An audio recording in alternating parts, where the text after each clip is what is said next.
Hello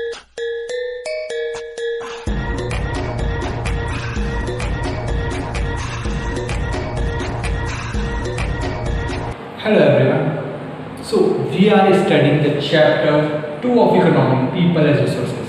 इससे पहले की वीडियो में मैंने people resources क्यों है इसके बारे में डिस्कस किया।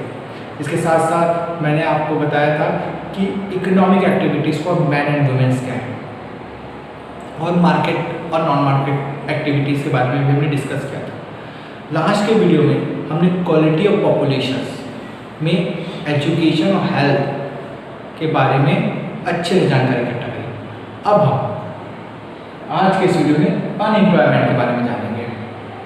तो याद होगा आपको फर्स्ट वीडियो में मैंने आपको एग्जाम्पल बताया था शकल और विलास का मैंने एग्जाम्पल बताया था। शकल की जो मम्मी है शीला, वो घर के काम करती है, घर के सारे काम काज वो देखती है।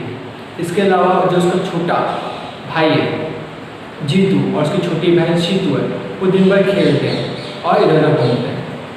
तो क्या हम शकल की जो माँ है शीला उसे और उसके भाई बहन को अनएम्प्लॉय कह देंगे? अगर अनएम्प्लॉय को बताएंगे तो अनएम्प्लॉय की परिभाषा क्या है, और अगर वो अनएम्प्लॉयमेंट में नहीं आते, अनएम्प्लॉय नहीं है तो क्यों नहीं आते? तो अनएम्प्लॉयमेंट की डेफिनेशन ये है कि unemployment is said to exist when a people who are willing to work at the going wages and not find the job are called unemployed.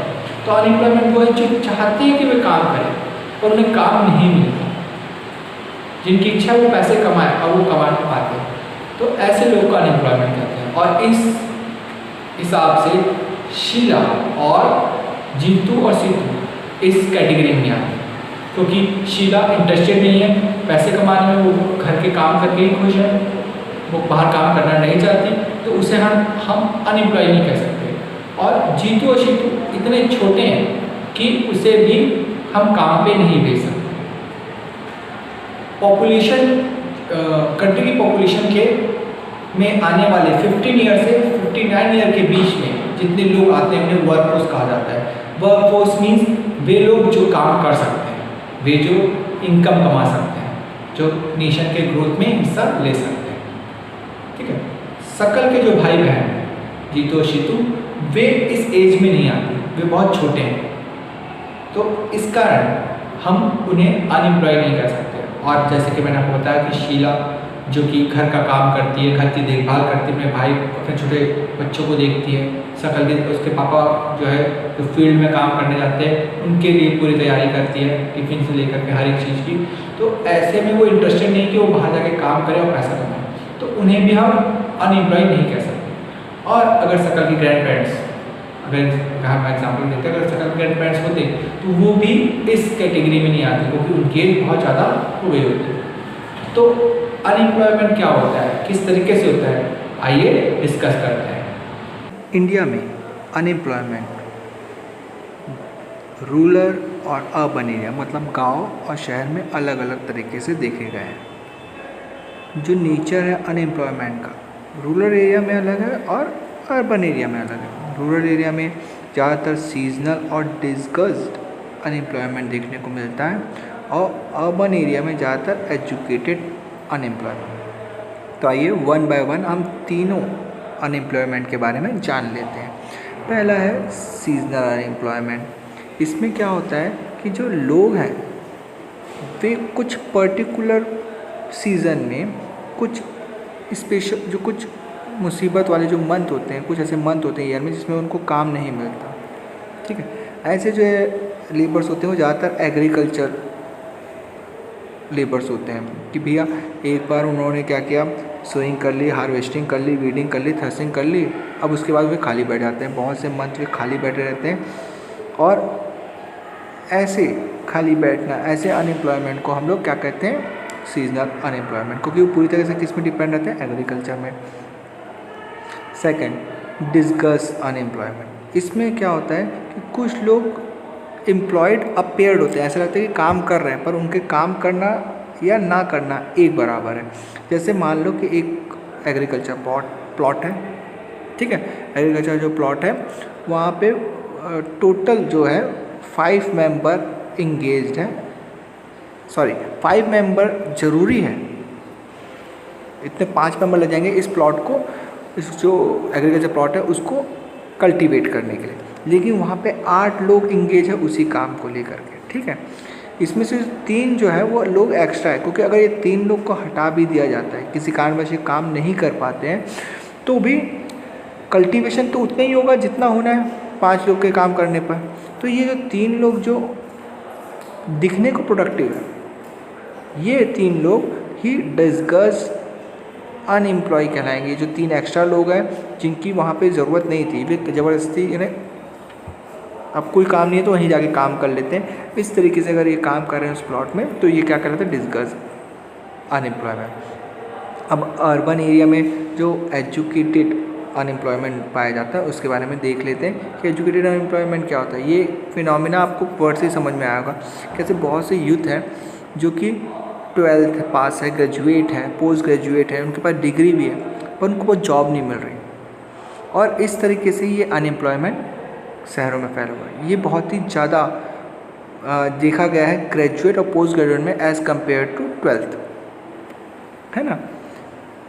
ऐसे में एक पैराडॉक्सिकल मैन पावर जो है जो कि ऐसी कैटेगरी में आती है कि जो काम कर सकती है, डेवलपमेंट ला सकती है, लेकिन उस काम के शॉर्टेज होने के कारण हमें इस मैन पावर को वेस्ट कर रहे हैं, ठीक है। इस तरह का अनएम्प्लॉयमेंट जो होता है टेक्निकली जो क्वालिफाइड लोग हैं और टेक्निकली जो स्किल्ड लोग हैं, ठीक है, उसके कंपेरिजन में मतलब जैसा देखा गया है कि the employment among the technically qualified person and the one and the other dearth of technically skill require the economic growth. तो टेक्निकली जो क्वालिफाइड जो लोग हैं और टेक्निकली जो जिस तरह से इकोनॉमिकली ग्रोथ होना चाहिए, टेक्निकली स्किल है, उसमें वो वैराइटीज़ देखने को मिलती है, एक तरह का पैराडॉक्स देखने को मिलता है। ओके, तो अनएम्प्लॉयमेंट जो लीड करती है, क्या क्या कारण है अनएम्प्लॉयमेंट के वो देख लेते हैं। तो अनएम्प्लॉयमेंट जो है मेनली जो है वो उसका कॉजेज़ मतलब उसका ड्रॉबैक्स क्या है, कॉजेज़ क्या है, वो उसके बारे में हम डिटेल में जान लेते हैं। तो पहला तो इसका ड्रॉबैक ये है कि अनएम्प्लॉयमेंट जो है मैन पावर को और रिसोर्सेज को वेस्ट करती है। पीपल जो कि हमने उनको प्रॉपर डेवलप किया, ठीक है, उसमें इन्वेस्ट किया, अब वो क्या बनने चाहिए थे, कंट्री के एसेट्स, लेकिन अब क्या बन गए, वो लायबिलिटीज़ बन गए। और ऐसे में बहुत सा होपलेसनेस जो युवा लोग हैं, यूथ लोग हैं, उनके बीच में आ जाता है, क्योंकि उनके पास इतना पैसा नहीं कमा पाते कि वो अपनी फैमिली को सपोर्ट कर सकें। तो इस तरीके से ये एजुकेटेड जो पीपल्स हैं जो काम करना चाहते हैं पर काम नहीं मिलता, ये एक तरह का सामाजिक या फिर सोशल वेस्ट कह सकते हैं कि वे उस तरह से यूज़ नहीं कर पाए, समाज ने उनको उस तरह से यूज़ नहीं कर पाए जिस तरह से वे यूज़ होने चाहिए थे, ठीक है। वे बहुत यूज़फुल थे, वे एसेट्स थे, लेकिन वो अब लायबिलिटीज़ हो गए। तो एम्प्लॉयमेंट जो है उसके इंक्रीज़ होने का कारण क्या है कि इकोनॉमिक ओवरलोड है, अनएम्प्लॉयमेंट जो है उसके इंक्रीज़ होने के कारण इकोनॉमिक में लोड ज़्यादा आता है। अब जो ये अनएम्प्लॉय लोग हैं वे वर्किंग पॉपुलेशन के ऊपर डिपेंड हो जाते हैं। क्वालिटी ऑफ लाइफ जो है इसमें सोसाइटी की जो है वो गिरना या इफ़ेक्ट होना चालू हो जाती है।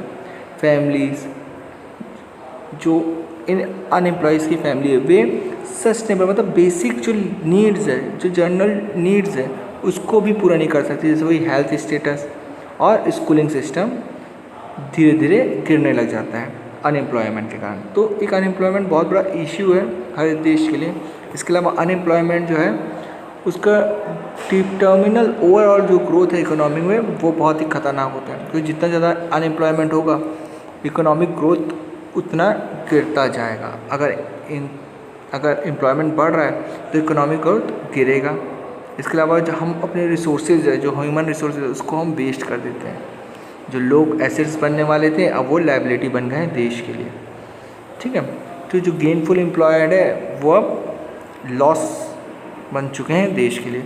तो अनएम्प्लॉयमेंट एक बहुत ही विकट स्थिति होती है किसी देश के लिए। अगर हम इंडिया की बात करें तो इंडिया में इकोनॉमिक अनएम्प्लॉयमेंट रेट जो है उसका रेट बहुत कम है, ये स्टैटिकल डाटा बताता है, ठीक है, क्योंकि जो लार्ज जो लोग हैं वो बहुत ही कम इनकम में, कम प्रोडक्टिव में काम करने के लिए इंगेज हो जाते हैं। मजबूरन काम नहीं मिल रहा है तो वे कम, या उनकी क्षमता बहुत ज़्यादा है, उनका पोटेंशियल बहुत ज़्यादा है, उन्हें ज़्यादा इनकम मिलनी चाहिए, लेकिन वे इस एम्प्लॉयमेंट के डर से कम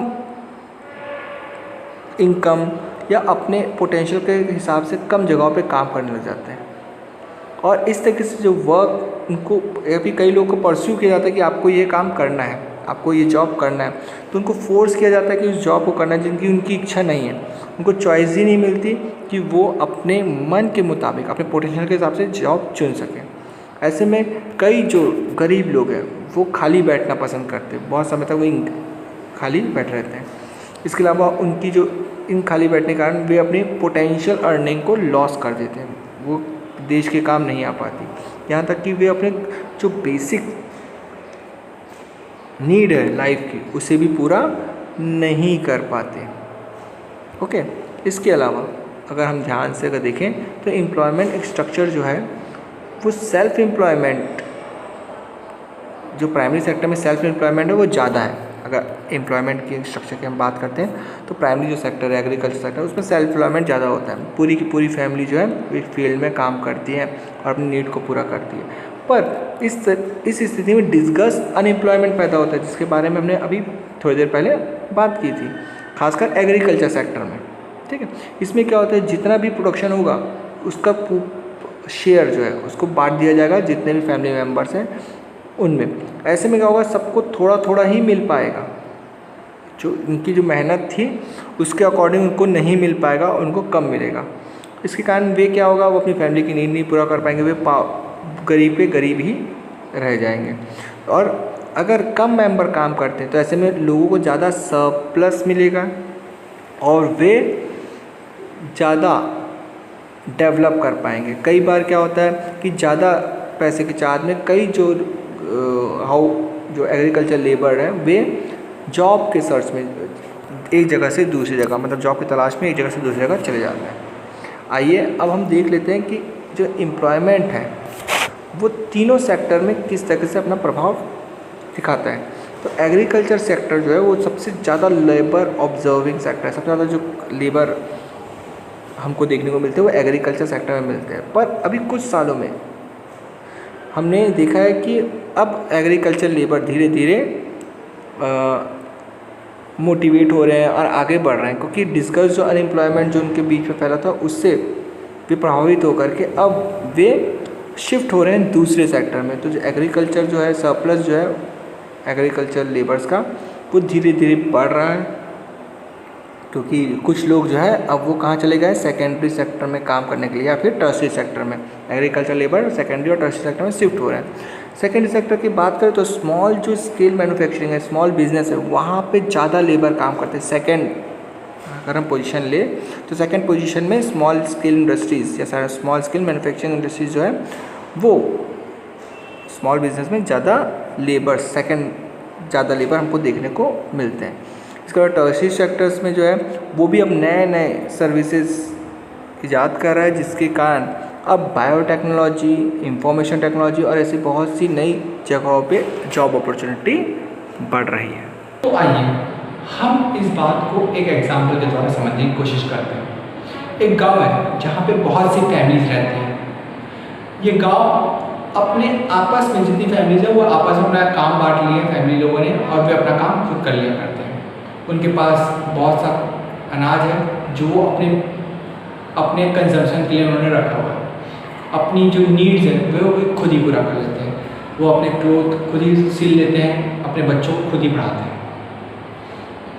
ये बाहर कहीं से भी ज़्यादा हेल्प नहीं लेते। एक फैमिली है इसी गांव की जिन्होंने ये डिसाइड किया कि वो अपने बच्चे को आगे पढ़ाएंगे और आगे शिक्षा के लिए उन्होंने पास के शहर के एग्रीकल्चर कॉलेज में उसका एडमिशन कराया। वहाँ वो उसने एग्रीकल्चर कॉलेज की में इंजीनियरिंग की, एग्रो इंजीनियर की पूरी पढ़ाई की। और पढ़ाई करके जब वो वापस घर लौटा तो वो बहुत ही ज़्यादा क्रिएटिव था। उसने एक ऐसा प्लग, ऐसा हल बनाया जिससे खेती बढ़ाई जा सके, जिससे गेहूँ ज़्यादा अच्छे से होता, उसकी उपज ज़्यादा बढ़ जाए। तो ऐसे में जो उसकी फैमिली थी जो खेती किया करती थी, अब वो ज़्यादा खेती करने लगी, उनके पास सरप्लस अमाउंट ऑफ वीट हो गया। अब वो पास के विलेज और पास के शहर में जा करके उसे बेच करके ज़्यादा प्रॉफिट कमाने लगे। उनकी लाइफ बदल गई, वे अब रिच लाइफ जीने लगे।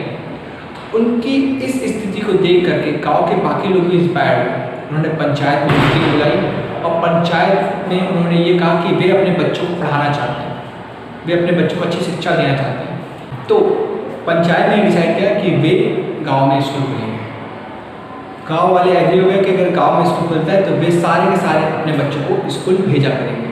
पंचायत ने गवर्नमेंट से मदद ली और गांव में स्कूल खोला। पास के ही शहर से बहुत से टीचर्स को रिक्रूट किया गया ताकि वे अच्छी शिक्षा बच्चों को दे सकें। गांव के सारे बच्चे अब स्कूल जाते हैं। ओके, एक और फैमिली उसी गांव की, उन्होंने क्या किया, अपनी डॉटर को प्रॉपर ट्रेनिंग दी, सिलाई बुनाई की। अब वो एक अच्छे कपड़े सिलती थी तो गांव के बहुत से लोग उसके पास कपड़ा सिलाने जाने लगे। ये एक पॉजिटिव इफेक्ट है क्योंकि सारे के सारे लोग वेल ड्रेस्ड, अच्छा कपड़ा पहनना चाहते थे और ये अच्छे कपड़े के लिए वे पास के शहर जाते थे जिसमें उनका समय बर्बाद होता था। अब गाँव में ही उनको अच्छे कपड़े मिलने लगे तो वे ज़्यादा समय फील्ड में बिताने लगे, जिनके कारण गाँव के बहुत से किसान लोगों का प्रोडक्शन बढ़ने लगा। सरप्लस जो उनको मिला उन्होंने पास की मंडी या शहर में जा करके या फिर गांव में लगने वाला जो बाजार है जहाँ पे लोग आया जाया करते थे वहाँ उन्होंने बेच करके प्रॉफिट कमाया और इस तरीके से ये गांव की स्थिति में सुधार आ गया। आपने देखा कि जो शुरुआत में गांव था आपस में सारे काम करने वाला और आज का जो गाँव है वो कितना अलग है। जॉब अपॉर्चुनिटी बहुत नई जॉब अपॉर्चुनिटी जो क्रिएट हुई इस गांव में, जैसे टीचिंग है, ठीक है, एग्रो इंजीनियरिंग है और टेलरिंग है, इसने गांव की कायाकल्प ही पलट दी। तो ये एक सिंपल विलेज था जिन्होंने अपना ध्यान ह्यूमन कैपिटल फॉर्मेशन में किया, अपने ह्यूमन कैपिटल को बढ़ावा दिया, अपने पीपल्स को रिसोर्सेज में डेवलप किया और ये उस गांव को रिच और प्रॉस्पेरिटी की तरफ ले गया। ये मॉडर्न एक्टिविटीज़ थी जिन पे ये गांव डेवलप हुआ। तो जब गांव हो सकता है तो एक देश क्यों नहीं। हमारे देश में भी अगर हम ह्यूमन कैपिटल पे ज़्यादा मेहनत करें, पीपल्स को रिसोर्सेज में कन्वर्ट करें तो हम एक अच्छा देश बना सकते हैं, डेवलप देश बना सकते हैं। तो होप आपको आज का ये वीडियो पसंद आया होगा और ये चैप्टर अच्छे से क्लियर हो चुका होगा। अगर आपको कोई डाउट है तो मुझे कमेंट सेक्शन में पूछिए। जितना हो सके इस वीडियो को शेयर कीजिए, अगर वीडियो अच्छा लगा तो लाइक कीजिए।